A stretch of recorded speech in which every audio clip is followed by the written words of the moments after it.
இது புதுக்கோட்டையா இல்லை என்றால் காவி கோட்டையா என்று தெரியவில்லை. திமுக 2.0 மாறும். 2.0 இல்ல, உங்களை ஓட ஓட விரட்டுவார்கள். மரியாதைக்குரிய சேகர்பாபு அவர்களே, 3000 கோயில்களுக்கு குடமுழுக்கு செய்தேன் என்று சொல்கிறீர்களே, ஒரு குடமுழுக்குவிற்காவது முதலமைச்சர் அவர்கள் வந்திருக்கிறார்களா என்று கேட்கிறேன். மரியாதைக்குரிய நமது உள்துறை அமைச்சர் அமித்ஷா அவர்களை புதுக்கோட்டை வருக வருக வருக என வரவேற்கிறது. இந்த காவி கூட்டத்தை பார்க்கும் பொழுது இது புதுக்கோட்டையா இல்லை என்றால் காவி கோட்டையா என்று தெரியவில்லை. அந்த அளவிற்கு காவி கோட்டை, நாம் எல்லாம் ஜார்ஜ் கோட்டையை பிடிப்பதற்காக காவி கோட்டையில் அடித்தளம் அமைக்க போகிறோம் என்பதை தெரிவித்துக் கொள்கிறேன். இன்று வருவது யார் வருகிறார்கள்? நமது அமித்ஷா அவர்கள் வருகிறார்கள். 127 மாவட்டங்களில் இருந்த நக்சலை 11 மாவட்டமாக குறைத்து நக்சல்களை ஓட ஓட ஓட விரட்டிய மரியாதைக்குரிய அமித்ஷா அவர்கள் இங்கே வருகிறார்கள். ஏற்கனவே சொன்னதை போல இது காவி கோட்டை. நாம் செங்கோட்டையில் இருந்து ஜார்ஜ் கோட்டைக்கு மரியாதைக்குரிய முதலமைச்சர் அவர்கள் சொல்கிறார்கள் 2.0 என்று சொல்கிறார்கள். இல்லை, இரண்டாவது முறை திராவிட முன்னேற்ற கழகத்தை ஓட ஓட விரட்ட போகின்ற கூட்டம் இந்த கூட்டம் என்பதை தெரிவித்துக் கொள்கிறேன். ஏனென்றால் இன்று நமது பாரதிய பிரதமர் அவர்கள் நல்லாட்சி செய்து கொண்டிருக்கிறார்கள். இங்கே மரியாதைக்குரிய முதலமைச்சர் சொல்கிறார், அவரது திட்டங்களை பற்றி சொன்னால் அவருக்கு மூச்சு வாங்குகிறதாம். நான் தமிழகத்தில் என்ன நடக்கிறது என்று சொல்கிறேன். கல்லூரி பேராசிரியர்கள் பதவி உயர்வு கேட்டு போராட்டம், தொழிற்கல்வி ஆசிரியர்கள் ஊதிய உயர்வு கேட்டு போராட்டம், இளநிலை ஆசிரியர்கள்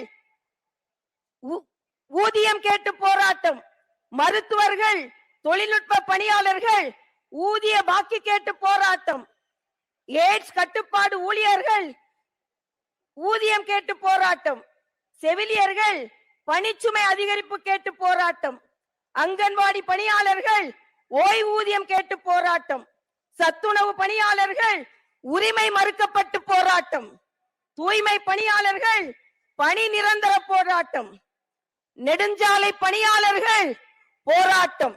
ஆக இப்படி வாழ்க்கையே போராட்டமாகி கொண்டிருக்கும் பொழுது ஸ்டாலின் அவர்களே, எப்படி திமுக 2.0 மாறும்? 2.0 இல்ல, உங்களை ஓட ஓட விரட்டுவார்கள். ஏனென்றால் இன்று கூட பார்த்தீர்கள் என்றால் ஒரு சட்டமன்ற உறுப்பினர் கோயிலுக்கு போகும் பொழுது அவர் விரட்டி அடிக்கப்பட்டிருக்கிறார். சேகர்பாபு விரட்டி அடிக்கப்பட்டார். நான் இன்று ஒரு சவால் விட்டேன்.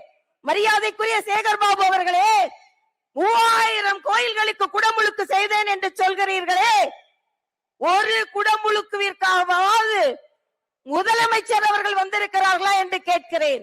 ஆக முதலமைச்சர் வரமாட்டார். மத சார்பில்லாதவர்கள் என்றால் அது பாரதிய ஜனதா கட்சியை சார்ந்தவர்கள் தான். ஏனென்றால் புதுக்கோட்டை காவி கோட்டையாக மாறிக்கொண்டிருக்கிறது என்பது மட்டுமல்ல, இன்று ஜார்ஜ் கோட்டையை நாம் அடைவதற்கு இங்கே அடித்தளம் அமைக்கப்படுகிறது என்பதை நான் இங்கே தெரிவித்துக் கொள்கிறேன். ஏனென்றால் இன்றைய காலகட்டத்தில் மரியாதைக்குரிய மோடி அவர்களின் டபுள் இன்ஜின் கவர்மெண்ட் இங்கே வர வேண்டும் என்றால் நிச்சயமாக தேசிய ஜனநாயக கூட்டணி ஆட்சிக்கு வர வேண்டும். படிக்க வர வேண்டிய மாணவர்கள் பட்டா கத்தியோடு வருகிறார்கள். கத்தி கத்தி படிக்க வேண்டிய மாணவர்கள் கத்தியோடு வருகிறார்கள். நல்ல பாதையில் போக வேண்டிய மாணவர்கள் போதையில் வருகிறார்கள். இதே மாவட்டத்தில் இருந்து வைகோ அவர்கள் போதையை ஒழிக்க அவர் பாத யாத்திரை செல்கிறாராம். ஆனால் போதையை ஒழிப்பதற்கு இந்த அரசாங்கம் எந்த முயற்சியும் எடுக்கவில்லை. ஆனால் பேசிக் கொண்டிருக்கிறார்கள், நாடகமாடிக்கொண்டிருக்கிறார்கள். நேற்றைய தினம் ஒரு பழைய ஓய்வூதிய திட்டத்தை அறிவித்திருக்கிறார்கள். அது பழைய ஓய்வூதிய திட்டமா, புதிய ஓய்வூதிய திட்டமா, இல்லை என்றால் பழைய புதிய ஓய்வூதிய திட்டமா, இல்லை என்றால் புதிய பழைய ஓய்வூதிய திட்டமா? என்று யாருக்கும் தெரியாது. ஆக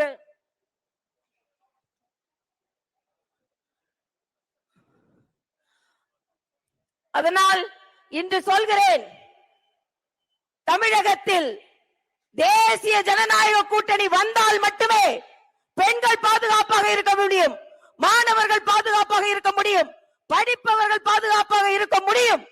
அதனால் தமிழகத்தில் கைகள் உயர்கிறதோ இல்லையோ, இலைகள் துளிர்க்கிறதோ இல்லையோ, தமிழகத்தில் தாமரை மலர்ந்தே தீரும். தமிழகத்தில் தாமரை மலர்ந்தே தீரும். தமிழகத்தில் தாமரை மலர்ந்தே தீரும். ஸ்டாலின் கேட்கிறார், எத்தனை அமித்ஷாக்கள் வந்தாலும் எங்களை ஒன்றும் சொல்ல முடியாது, செய்ய முடியாது என்கிறார். ஸ்டாலின் அவர்களே, சரித்திரத்தை புரட்டி பாருங்கள். இதற்கு முன்னால் கே ஷாதான் உங்களை வீட்டிற்கு அனுப்பினார். அதே போல இந்த அமித்ஷா திமுகவை வீட்டிற்கு அனுப்புவார் என்று சொல்லி இரட்டை இலையோடு தாமரை மலர்ந்தே தீரும் என்று கூறி விடைபெறுகிறேன். நன்றி, வணக்கம்.